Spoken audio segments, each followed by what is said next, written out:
नमस्कार मित्रांनो, हा व्हिडिओ त्याच विद्यार्थ्यांसाठी आहे जे झुलॉजी ऑप्शनल घेणार आहे. झुलॉजी ऑप्शनल घेणार नसाल तर स्किप केला तरी चालेल. तर झुलॉजी ऑप्शनल कोणी कन्सिडर केला पाहिजे? नंबर 1, ज्यांना रट्टा मारायला आवडत नाही. नंबर 2, ज्यांना व्हाय आणि हाऊ इम्पॉर्टंट आहे, म्हणजे गोष्टी कशा घडल्या, गोष्टी का घडल्या हे जाणून घेण्यात ज्यांना इंटरेस्ट आहे त्यांनी झुलॉजी ऑप्शनल घेतला पाहिजे. नंबर 3, ज्यांना अभ्यासासाठी छोटासा सिलेबस पाहिजे त्यांनी हा झुलॉजी ऑप्शनल घेतला पाहिजे. तर मित्रांनो, जेव्हा तुम्ही सिलेबस कॉपी बघाल तेव्हा तुम्हाला काही टर्मिनॉलॉजी दिसतील, जसे की कॉर्डेट आहे, नॉन कॉर्डेट आहे, पोरीफेरा आहे, अर्थोपोड्स आहे, मोलस्क आहे, बायोलॉजिकल क्लॉक आहे, त्याच्यानंतर खाली गेल्यानंतर इपिकल्चर आहे, सेरिकल्चर आहे, आणखी खाली गेल्यानंतर नल हायपोथेसिस आहे, आरटीपीसीआर आहे, सेल सायकल आहे, जेनेटिक कोड आहे, ओरिजिन ऑफ लाईफ आहे. असे बरेच सारे जे काही टर्मिनॉलॉजी तुम्हाला तिथे दिसतील. जेव्हा तुम्ही या विषयाचा डिटेल अभ्यास कराल तेव्हा तुम्हाला लक्षात येईल, तुम्हाला कळेल की या टर्मिनॉलॉजी आपल्या दैनंदिन जीवनाशी खूप निगडीत आहे. उदाहरणार्थ नॉन कॉर्डेट मध्ये एक सेक्शन आहे, त्याच्यामध्ये तुम्हाला निमॅटोड शब्द दिसेल. निमॅटोड म्हणजे तुमचे जंत असतात. त्याच्यानंतर खाली गेल्यानंतर अर्थोपोड शब्द आहे. अर्थोपोड म्हणजे तुमचे कॉकरोच असतात. थोडे आणखी खाली गेल्यानंतर तुम्हाला पायसेस शब्द दिसेल. पायसेस म्हणजे तुमचे फिशेस असतात मित्रांनो. अजून 2 पॉईंट खाली गेल्यानंतर तुम्हाला एव्स शब्द दिसेल. एव्स शब्दाचा अर्थ होतो पक्षी. तर अशाच पद्धतीने हा जो विषय आहे हा आपल्या दैनंदिन जीवनाशी रिलेटेड आहे, निगडीत आहे. आणि जेव्हा गोष्टी रिलेट होतात तेव्हा त्या गोष्टी समजून घेण्यासाठी आणि लक्षात ठेवण्यासाठी एकदम सोप्या जातात. अशाच पद्धतीने हा विषय मी सिलेबसच्या पहिल्या मुद्द्यापासून म्हणजे नॉन कॉर्डेट पासून तर डेव्हलपमेंट बायोलॉजी पर्यंत शिकवलेला आहे. एकदम सोपा करून शिकवलेला आहे. ऑनलाईन स्वरूपात आणि ऑफलाईन स्वरूपात दोन्ही स्वरूपात उपलब्ध आहे.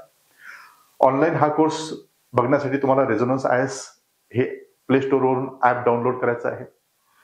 त्यामध्ये मी प्रत्येक टॉपिक डिटेल मध्ये आणि दैनंदिन जीवनाशी रिलेट करून शिकवलेला आहे. आपल्या या कोर्समध्ये topic wise test series, PYQ discussion, comprehensive test सिरीजचा समावेश पण आपल्या या कोर्समध्ये आहे. ऑफलाईन साठी आपली बॅच 12 डिसेंबर रोजी सकाळी 11 वाजता सुरू होत आहे. अधिक माहितीसाठी तुम्ही खाली दिलेल्या नंबरवर संपर्क करू शकता. ऑनलाईन कोर्ससाठी आपलं ऍप डाउनलोड करू शकता. त्याची लिंक डिस्क्रिप्शन बॉक्समध्ये मी दिलेली आहे. तर मित्रांनो, आता आपण डिटेलमध्ये बघू की आपल्या ऑफलाईन आणि ऑनलाईन बॅचचे स्वरूप कसे असणार आहे. तो आपल्या या बॅचचा डिटेल प्लॅन कसा असणार आहे. याच्यामध्ये आपण सर्वात जास्त जो भर दिलेला आहे तो आन्सर रायटिंग आणि मेंटरशिप प्रोग्रामला दिलेला आहे. कंप्लीट सिलेबस आपण कव्हर करणार आहोत. त्याच्यामध्ये कन्सेप्ट क्लासच्या माध्यमातून पूर्ण जो सिलेबस आहे तो कव्हर केला जाईल. आन्सर रायटिंग आणि मेंटरशिप जास्तीत जास्त आपण आन्सर रायटिंग केली पाहिजे. या बेसिक वर आपण ही सर्व गोष्टी करत आहोत. याच्यामध्ये ट्रेंड अनालिसिस केला जाईल. अप्रोच काय आहे, अप्रोच बिल्डिंग करून घेतलं जाईल. त्यासाठी आपल्याला बरेच सारे सेशन्स असतील. कमीत कमी 34 सेशन त्याच्यामध्ये आहेत. त्याला आपण क्लासेस फॉर कन्सेप्ट बिल्डिंग असं म्हणतो आहे. सोबतच 3 लेवलच्या त्याच्यामध्ये टेस्ट सिरीज दिलेले आहेत. एक आहे टॉपिक वाईज टेस्ट सिरीज, जेणेकरून तुमचं जे ग्रॅज्युअल डेव्हलपमेंट झालेलं पाहिजे. टॉपिक वाईज टेस्टीज आहेत, त्याच्या 10 आहेत. सेक्शन वाईज टेस्ट 2 आहेत आणि 5 फुल मॉक टेस्ट आपण त्याच्यामध्ये दिलेले आहेत. सोबतच आणखी हा जो काही आहे सेशन्स, पीवायक्यू डिस्कशनचं सेशन पण त्याच्यामध्ये राहणार. टेस्ट झाल्यानंतर त्याचं डिस्कशन तिथे राहणार आहे. सोबतच जे काही टेस्ट आहेत आहे ना, ज्या टेस्ट आहेत त्या टेस्ट सिरीज पण आपण त्याच्यामध्ये उपलब्ध करून देणार आहोत. आता हा जो प्रोग्राम आहे, हा प्रोग्राम याचा प्लॅन कसा आहे या सर्व गोष्टी पाहणार आहोत. आता हे फीचर्स वगैरे तुम्ही व्यवस्थित पद्धतीने तुम्ही तुमच्या पद्धतीने पाहून घ्या. मी ही जी काही पीडीएफ आहे ही पीडीएफ तुम्हाला टेलिग्रामवर टाकलेली आहे आणि सोबतच तुमच्या जे डिस्क्रिप्शन बॉक्स आहे त्याच्या लिंक मध्ये तुम्हाला टेलिग्रामच्या लिंक मध्ये तुम्हाला तो दिसेलच. याचे हे फीचर्स आहेत. महत्वाचा आपल्याला आहे तो म्हणजे हा जो सेशन प्लॅन आहे, हा सेशन प्लॅन कशा पद्धतीने वर्क करतो, कशा पद्धतीने आपण हे बॅच रन करणार आहोत, या सर्व गोष्टी महत्वाच्या आहेत. झुलॉजी ऑप्शनल मध्ये एक आहे जे पहिलं सेशन असणार आहे, ते पहिलं सेशन आपल्याला अप्रोच बिल्डिंगवर असणार आहे. हे सर्वांनी लक्षात घेतलं पाहिजे. जे आपलं अप्रोच बिल्डिंग आहे त्याच्यासाठी आपला हा पहिला सेशन असणार आहे की झुलॉजी ऑप्शनल कशा पद्धतीने केला पाहिजे, काय पडलं पाहिजे, सिलेबसचं कोडिंग डिकोडिंग या सर्व गोष्टी याच्यामध्ये होणार आहे. पहिला टॉपिक कोणता आहे याच्यामध्ये? पहिला टॉपिक आहे अॅनिमल किंगडम आणि अप टू क्लासेस. त्याच्यानंतर आहे पोरीफेरा, हा ना. त्याच्यानंतर दुसरं सेशन जे असणार आहे ते दुसरं सेशन असणार आहे सिलेंट्रेटा आणि प्लॅटिहेल्मिन्सवर. आता याच्यामध्ये आपण डिटेल पद्धतीने हे पाहणार आहोत. एका लेक्चरमध्ये पोरीफेरा बघणार आहोत, animal kingdom up to classes बघणार आहोत. दुसरं लेक्चर आहे ते सिलेंट्रेटा आणि प्लॅटिहेल्मिन्सवर असणार आहे. त्याच्यानंतर जर बघितलं तर आपण तिसरं जे लेक्चर असणार आहे ते निमॅटोड्स आणि ॲनालिडावर असणार आहे. आणि चौथं जे सेशन असणार आहे ते अर्थपोडा आणि मोलस्कावर असणार आहे. आणि त्याच्यानंतर आपल्याला पीवायक्यूचं डिस्कशन आहे. पीवायक्यूचं डिस्कशन आपण त्याच्यामध्ये करणार आहोत. त्या पीवायक्यू डिस्कशन झाल्यानंतर त्याच्यामध्ये एक मेंटरशिप सेशन असणार आहे. मेंटरशिप सेशन झाल्यानंतर त्याच्यावर एक टॉपिकल टेस्ट आपल्याला त्याच्यावर होणार आहे. जेवढे काही टॉपिक झालेले आहे त्याच्यावर एक टेस्ट आपल्याला घेतली जाणार आहे. अशा पद्धतीने हा एक पहिला हे झालेला आहे, टॉपिक संपलेला आहे. त्याच्यानंतर दुसरा जे 5वा क्लास आहे, 5वा जो सेक्शन क्लास आहे, कन्सेप्च्युअल क्लास आहे, तो आहे इकॉनोडर्माटा आणि पायसेसवर. त्याच्यानंतर जो 6वा क्लास आहे तो 6वा क्लास अँफिबिया आणि रेप्टायलियावर आहे. आणि 7वा जो क्लास आहे तो एव्स आणि मॅमल्सवर आहे. त्याच्यानंतर जो 8वा क्लास आहे comparative functional anatomy of various system, याच्यावर हा 8वं सेशन असणार आहे. आणि त्याच्यानंतर लगेच आपल्याला एक पीवायक्यू डिस्कशन असणार आहे. त्याच्यावर खूप जेवढे काही टॉपिक झालेले आहेत, जेवढे काही टॉपिक आहेत दुसऱ्या सेशनमध्ये, त्याचे सर्वचे सर्व पीवायक्यू आपण तिथे डिस्कस करणार आहोत. कशा पद्धतीने आलेले आहेत, आयोग काय विचारतो, या सर्व गोष्टी आपण तिथे पाहणार आहोत. त्याच्यानंतर मेंटरशिप सेशन असणार आहे. आणि त्याच्या मेंटरशिप सेशन झाल्यानंतर हे जेवढे काही टॉपिक मी सांगितलेले आहे त्याच्यावर एक टॉपिकल टेस्ट होणार आहे. याच पद्धतीने नंतर दुसरा टॉपिक आहे तो म्हणजे इकोलॉजीचा. आता इकोलॉजीमध्ये काय आहे, इकोलॉजीमध्ये पण जे काही बायोस्फिअर आहे, कन्झर्वेशन ऑफ नॅचरल रिसोर्सेस आहे, सेंच्युरीज आहेत, इन्व्हायरमेंटल बायोडिग्रेडेशन आहे, यासाठी 2 सेशन ठेवलेले आहेत. ते 2 सेशन झाल्यानंतर त्याचं पीवायक्यू डिस्कशन आहे, मेंटरशिप सेशन असणार आहे. आणखी त्याच्यावर टेस्ट असणार आहे. असंच या प्रत्येक विषयाचं त्या बाबतीत केलेलं आहे. इथॉलॉजीच्या रिलेटेड बिहेवियर आहे, रोल ऑफ हार्मोन्स आहे, बायोलॉजिकल क्लॉक आहे, बायोलॉजिकल रिदम आहे. ते संपल्यानंतर तुमच्यावर आणखी पीवायक्यूची डिस्कशन आहे, सोबतच मेंटरशिप सेशन आहे आणि त्याच्यावर आणखी एक टेस्ट आहे.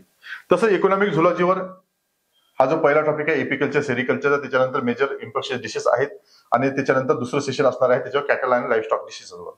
ते झाल्यानंतर आणखी पुन्हा त्याच्यावर काय आहे, एक पीवायक्यूचं डिस्कशन आहे, मेंटरशिप सेशन आहे आणि टॉपिकल टेस्ट आपल्याला पाहायला मिळतात. त्याच्यानंतर बायोस्टॅटिस्टिक्स संदर्भात तेच आहे, design of experiment, null hypothesis आहे, कोरिलेशन आहे, डिस्ट्रीब्युशन ऑफ मेजर टेंडन्सी आहे. त्याच्यानंतर पीवायक्यूचं डिस्कशन आहे आणि त्याच्यानंतर मेंटरशिप सेशन आहे आणि टॉपिकल टेस्ट आपल्याला त्याच्यामध्ये पाहायला मिळणार आहे. आणखी त्याच्या संदर्भात जो नेक्स्ट टॉपिक आहे तो आहे इन्स्ट्रुमेंटल मेथड्स.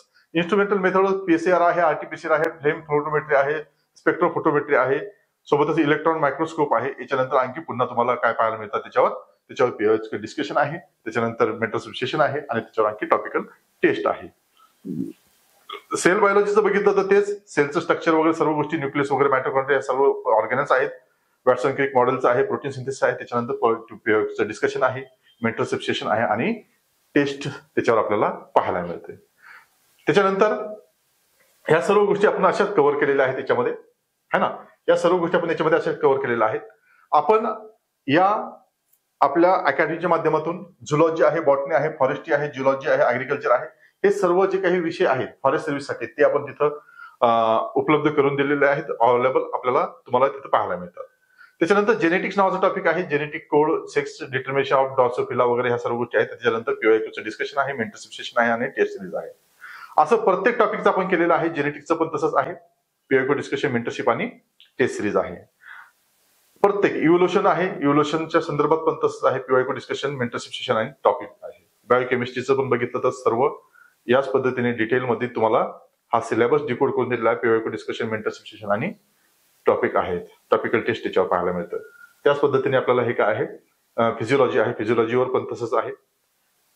आणि त्याच्यानंतर फिजिओलॉजी नंतर डेव्हलपमेंटल बायोलॉजी, फिजिओलॉजी आहे ना, फिजिओलॉजी नंतर डेव्हलपमेंटल बायोलॉजी आपल्याला पाहायला मिळतं. डेव्हलपमेंटल बायोलॉजी मध्ये हे सर्व सेशन्स संपल्यानंतर हे जे सेशन्स आहे संपल्यानंतर टेस्ट, पीवायक्यू डिस्कशन आहे, मेंटरशिप सेशन आहे आणि टेस्ट आपल्याला तिथं पाहायला मिळते.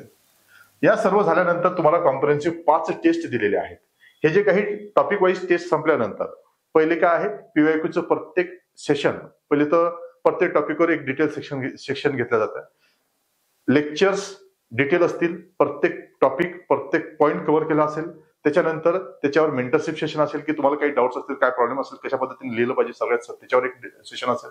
त्याच्यानंतर त्या जे काही टॉपिक आहेत, ज्या पर्टिक्युलर सेशन मध्ये शिकवलेले आहेत, त्या टॉपिक मध्ये जे काही लेक्चर झालेले आहेत त्याच्या लेक्चरवर तुम्हाला काय असणार आहे, टेस्ट असणार आहे. अशा खूप साऱ्या टेस्ट आहेत, टॉपिकल टेस्ट आहेत. आणि त्याच्यानंतर त्या टॉपिकल टेस्ट संपल्यानंतर तुम्हाला काय आहे, एक कॉम्प्रिहेन्सिव्ह टेस्ट, 5 कॉम्प्रिहेन्सिव्ह टेस्ट तिथे दिलेले आहेत. किती आहेत? 5 कॉम्प्रिहेन्सिव्ह टेस्ट आहेत. आणि ह्या 5 कॉम्प्रिहेन्सिव्ह टेस्टच्या माध्यमातून तुमचा पूर्ण सिलेबस आणि तुमचं पूर्ण अंडरस्टँडिंग डेव्हलप करून घेतलं जाईल. त्याच्यामुळं हे तुम्ही व्यवस्थित पद्धतीने ही जी बॅच आहे ही बॅच तुम्ही व्यवस्थित पद्धतीने केली तर तुम्हाला 100% तुम्हाला तिथं त्याचा फायदा होईल. आता आपल्या ह्याच्यामध्ये तुम्हाला सांगितलं की या सर्व गोष्टी आहेत.